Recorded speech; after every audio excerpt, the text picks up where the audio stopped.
샬롬! 생명의 삶 7월 20일 차에 오신 사랑하는 성도님들을 예수 그리스도의 이름으로 축복합니다. 기도하시겠습니다. 하나님 아버지 감사합니다. 주님, 우리 교회가 여름 사역을 앞에 두고 있습니다. 여름 사역을 통해 다음 세대를 아름답게 주님 안에서 세우는 우리 사랑하는 더원 사랑의 교회 되게 하여 주시옵소서. 또 우리 성도님들 가운데도 주님 안에서 아름답게 자라가는 우리 귀한 성도님 될 수 있도록 붙들어 주시옵소서. 주님께서 함께 하신 믿사오며 사랑이신 예수 그리스도의 이름으로 기도합니다. 아멘. 오늘의 말씀 요약 드리겠습니다. 고린도 성도들은 바울의 편지를 받고 잠시 근심했으나 불의를 벌하고 회개함으로 깨끗함을 나타냈습니다. 세상 근심은 사망을 이루지만 하나님 뜻대로 하는 근심은 구원에 이르게 하는 회개를 이룹니다. 바울은 디도의 보고를 듣고 모든 일에 고린도 성도들을 신뢰할 수 있게 된 것을 기뻐합니다. 오늘의 말씀 보시겠습니다. 오늘의 말씀은 고린도후서 7장 8절로 16절 말씀입니다. 제가 봉독해 올리겠습니다. 그러므로 내가 편지로 너희를 근심하게 한 것을 후회하였으나 지금은 후회하지 아니함은 그 편지가 너희로 잠시만 근심하게 한 줄을 알미라. 내가 지금 기뻐함은 너희로 근심하게 한 까닭이 아니오 도리어 너희가 근심함으로 회개함에 이른 까닭이라. 너희가 하나님의 뜻대로 근심하게 된 것은 우리에게서 아무 해도 받지 않게 하려 함이라. 하나님의 뜻대로 하는 근심은 후회할 것이 없는 구원에 이르게 하는 회개를 이루는 것이요 세상 근심은 사망을 이루는 것이니라.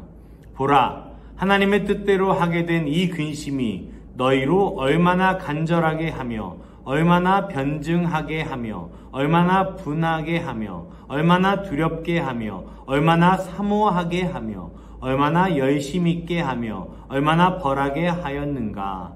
너희가 그 일에 대하여 일체 너희 자신의 깨끗함을 나타내었느니라. 그런즉 내가 너희에게 쓴 것은 그 불의를 행한 자를 위한 것도 아니요 그 불의를 당한 자를 위한 것도 아니요 오직 우리를 위한 너희의 간절함이 하나님 앞에서 너희에게 나타나게 하려 함이로라. 이로 말미암아 우리가 위로를 받았고 우리가 받은 위로 위에 디도의 기쁨으로 우리가 더욱 많이 기뻐함은 그의 마음이 너희 무리로 말미암아 안심함을 얻었음이라. 내가 그에게 너희를 위하여 자랑한 것이 있더라도 부끄럽지 아니하니 우리가 너희에게 이른 말이 다 참된 것 같이 디도 앞에서 우리가 자랑한 것도 참되게 되었도다. 그가 너희 모든 사람이 부끄러움과 떨므로 자기를 영접하여 순종한 것을 생각하고 너희를 향하여 그의 심정이 더욱 깊었으니 내가 범사에 너희를 신뢰하게 된 것을 기뻐하노라. 오늘의 메시지는 어제의 본문과 연결됩니다. 바울은 자신이 고린도 교회와 갈등을 겪었지만 그것이 전화위복이 되어 서로를 더욱 기뻐하게 되었다고 고백하고 있습니다. 바울도 고린도 교회를 향해 좋은 말, 축복의 말만 하고 싶었을 것입니다. 바울은 디도를 통해 고린도 교회가 회개했다는 소식을 들었을 때 자기가 품었던 후회의 감정을 숨기지 않았습니다. 괜히 꾸짖었다는 생각이 들었을 것입니다. 하지만 바울은 다시 하나님의 뜻을 따르는 마음을 회복하고 고린도 교회가 근심함으로써 회개에 이르렀으니 기뻐한다고 말하고 있습니다. 바울이 인간적인 친밀함 때문에 고린도 교회를 꾸짖지 않았다면 교회는 하나님과 더 멀어졌을 것입니다. 그래서 바울은 자신과 고린도 교회가 사망에 이르게 하는 세상 근심이 아니라 회개와 구원으로 인도하는 하나님의 뜻대로 하는 근심을 했다고 말합니다.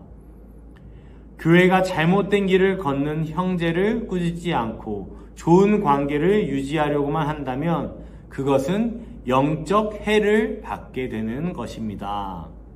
하나님의 뜻을 따른 근심은 교회의 간절함을 회복시키고 진리의 변증을 가능하게 하며 분함과 두려움과 사모함으로 잘못을 벌하고 모든 것을 바로잡게 했습니다. 예나 지금이나 교회의 문제는 일부 불의를 행한 자와 그 피해자들 그리고 그로 인한 다툼 때문에 생깁니다.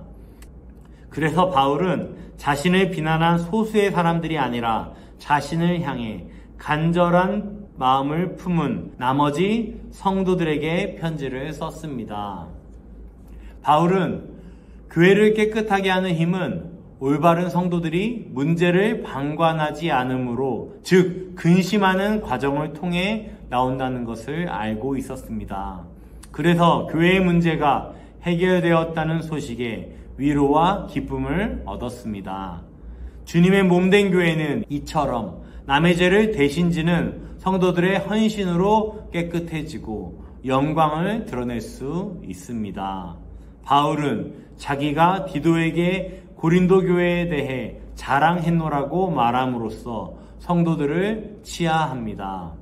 그 중에 자신을 대적하는 자들이 있음에도 불구하고 바울은 디도에게 고린도 성도들이 훌륭한 신앙인들이라고 자랑했다는 말입니다. 그리고 일이 잘 되어 디도에게 한 자랑이 거짓이 아니었음이 밝혀졌다고 기뻐합니다. 디도 역시 고린도 성도들이 두려움과 떨므로 자기를 영접하고 순종하는 모습을 통해 고린도 교회를 사랑하게 되었습니다. 비록 어려운 과정을 거치긴 했지만 결과적으로 모두가 서로를 신뢰하게 되었습니다. 이처럼 교회에 문제가 생기면 성도들이 그 때문에 근심하고 고생할 수는 있지만 이 과정을 잘 거치면 교회는 다른 이들에게 자랑스럽게 내세울 수 있는 공동체가 됩니다.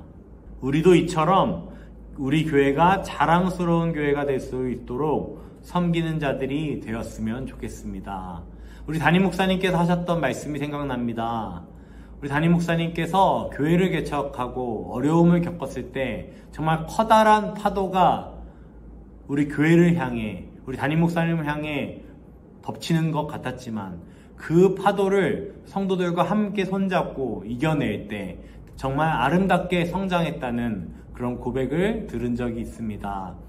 그처럼 우리 공동체에 어려움이 있고 힘듦이 있을 때 우리는 주님 안에서 한 몸 되고 더욱더 하나 되어 주님의 몸된 교회를 건강하게 세워야 할 것입니다. 교회 역사상 문제없는 교회는 없었습니다. 그럼에도 하나님은 우리가 교회 안에서 교제하기를 바라십니다. 교회는 예수님으로 인해 새롭게 이루어진 가족이기 때문입니다. 가족끼리도 갈등을 겪지만 그래도 가족이기에 서로 아끼고 사랑하며 믿으며 갈등을 마무리하려 합니다. 바로 교회가 그런 모습을 지녀야 합니다. 이런 과정을 잘 거친 교회야말로 주님 안에서 정말 주님의 몸된 공동체라고 말할 수 있을 것입니다. 주님의 몸된 공동체로 서로 주님께 자라가는 우리 사랑하는 성도님들과 제가 되기를 예수 그리스도의 이름으로 축복합니다. 적용 질문 드리겠습니다. 디도를 만난 일과 더불어 바울이 더욱 기뻐하게 된 일은 무엇인가요? 사역 현장에서 나를 더욱 기쁘게 하는 일은 무엇인가요? 한번 스스로에게 질문해 보시는 시간 되시기를 바랍니다. 한 절 묵상 드리겠습니다. 근심에는 두 종류가 있습니다. 하나는 불신앙에서 비롯된 근심이고 다른 하나는 우리 영혼을 성찰하게 하시려는 성령의 치밀한 의도에서 비롯된 근심입니다. 전자가 사망에 이르게 하는 세상 근심이라면 후자는 영적 소생을 이루는 하나님 뜻대로 하는 근심입니다. 성령은 성도의 영적 자각을 위해 밤마다 내 양심이 나를 교훈하도록 이끄십니다. 성령의 이끄심을 따른 근심은 선한 반전을 가져옵니다. 죄 외에 그 무엇도 내게 상처낼 수 없다. 죄 외에 그 무엇도 내게 근심될 것이 없다. 존 버니언. 기도하시겠습니다. 우리를 교회 삼으신 주님, 공동체 안의 문제에 제가 영향을 주고받는 것은 없는지 근심하여 돌아봅니다. 회개를 통해 후회할 것이 없는 구원에 이르기 원하오니 저의 잘못과 죄를 깨닫게 하소서. 바른 길로 이끄는 권면을 달게 받게 하시고 서로 간의 오해가 이해로 바뀌어 신뢰가 회복되게 하소서. 주님께서 우리와 함께 하심을 믿사오며 사랑이신 예수 그리스도의 이름으로 기도합니다. 아멘.